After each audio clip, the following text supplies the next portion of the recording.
Canada is officially looking for defense manufacturing partners to help it significantly expand its submarine fleet as the country looks to secure future shipping routes. Canada's Department of National Defense said it's in the market for up to 12 submarines, an order that would potentially quadruple the country's current fleet of 4.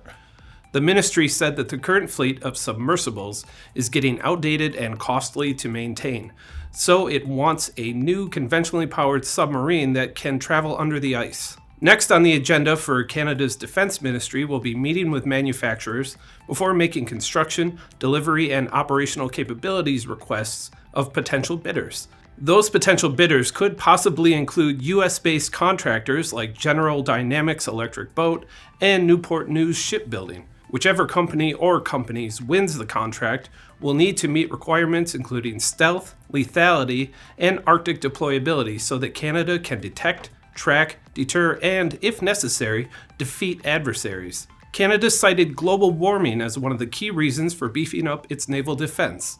The country said its Arctic is now warming at 4 times the global average and making a, quote, vast and sensitive region more accessible to foreign actors who have growing capabilities and regional military ambitions. By the year 2050, Canada believes the Arctic Ocean could become the most efficient shipping route between Europe and East Asia.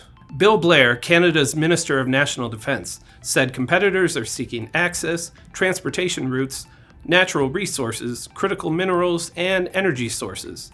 They are exploring Arctic waters and the seafloor, probing the country's infrastructure and collecting intelligence. Specifically, he said Russian submarines are more widely probing across the Atlantic, Arctic, and Pacific Oceans, while China is rapidly expanding its underwater fleet. According to the Arctic Institute, as the amount of ice blocking the Arctic is diminishing and opening up new, faster shipping routes, the traditionally cooperative region is becoming increasingly competitive, which could eventually lead to elevated geopolitical tensions. If the Arctic continues to emerge as a more efficient shipping lane, efforts like Canada's submarine fleet expansion will be crucial in helping to avoid supply chain disruptions. I'm Ben Munson, and this is Manufacturing Now.